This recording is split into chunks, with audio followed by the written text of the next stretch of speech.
मदनपुर नामक एक बहुत ही सुंदर गांव था। वहां के लोग बहुत ही खुश रहा करते थे तथा एक दूसरे की मदद किया करते थे। वह सारे हिल मिल कर रहते थे। अरे बेटा, जल्दी लौट कर आ जाना। हाँ हाँ पिताजी, शहर का जैसे ही काम खत्म हो जाएगा मैं आ जाऊंगा। अब चलता हूँ पिताजी।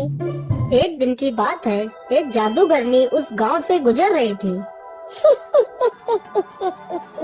इतनी सुंदर नगरी, इतनी सुंदर नगरी तो मैंने कभी नहीं देखी। क्यों ना मैं इस नगरी को अपने बस में कर लूं और यहाँ पर अपना महल बनाऊं और यहाँ के लोगों को अपना गुलाम बना लेती हूँ। फिर जादूगरनी उस गांव पर अपना काला जादू कर देती है और गांव के लोगों से अपनी सेवा करवाती है।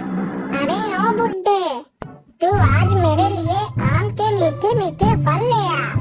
मुझे आज आम के फल खाने का बहुत मन हो रहा है।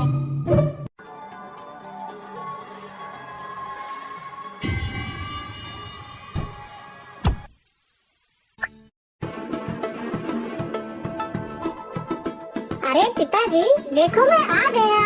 आप इधर कहाँ जा रहे हो? आप कुछ बोल क्यों नहीं रहे हो? आपको क्या हुआ पिताजी? अरे ये क्या, पिताजी कुछ बोल क्यों नहीं रहे हैं? आखिर यहाँ क्या चल रहा है? मुझे इसका पता लगाना होगा। लेकिन पिताजी इस ओर कहाँ जा रहे हैं? चलो देखता हूँ।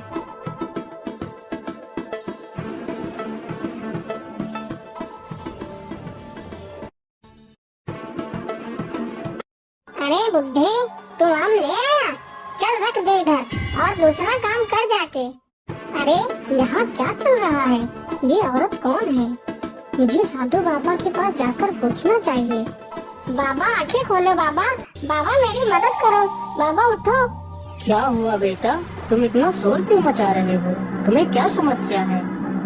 बाबा, हमारे गांव के लोगों को क्या हो गया है? मेरे पिताजी को क्या हो गया है? वो मुझे पहचान क्यों नहीं रहे हैं? और बाबा, महल में वो औरत कौन है? जब मैं यहाँ से शहर गया था तो यहाँ पर कोई महल नहीं था। ये सब अचानक से क्या हो गया है बाबा? मैं कुछ समझ नहीं पा रहा हूँ। फिर बाबा ध्यान लगाकर देखते हैं और बताते हैं, बेटा वह कोई औरत नहीं बल्कि एक जादूगरनी है और उसने पूरे गांव पर अपना काला जादू कर रखा है। तो बाबा जी, मैं अपने गांव की रक्षा कैसे करूं? मैं अपने पिताजी को कैसे बचाऊं? बाबा मुझे कोई उपाय बताइए। बेटा, उस जादूगरनी के जादू से गांव को मुक्त कराने का एक ही उपाय है। यहाँ से 100 मील दूर एक कुंभा नामक गुफा है। उस गुफा में तुम्हें मेरे गुरुजी मिलेंगे। वो तुम्हें इसका उपाय अवश्य बताएंगे। जाओ बेटा। फिर मोहन गुफा की तरफ चल देता है।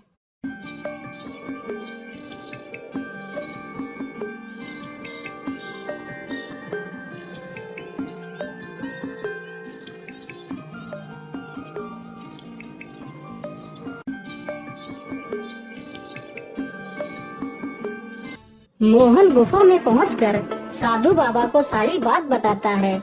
बेटा ध्यान से सुनो, यहाँ से कुछ ही दूर पर एक जादुई पेड़ है। उस पेड़ में ही उस जादूगरनी की आत्मा है। अगर तुम उस पेड़ को नष्ट कर दो तो उस जादूगरनी की मृत्यु हो जाएगी और तुम्हारा गांव काले जादू से मुक्त हो जाएगा। लेकिन बाबा, मैं उस पेड़ को पहचानूंगा कैसे? बेटा, उस पेड़ को पहचानना ज्यादा मुश्किल नहीं है। उस पेड़ के चारों तरफ एक अलौकिक प्रकाश जगमगा रहा होगा। ठीक है बाबा, मैं चलता हूँ। मुझे आशीर्वाद दीजिए।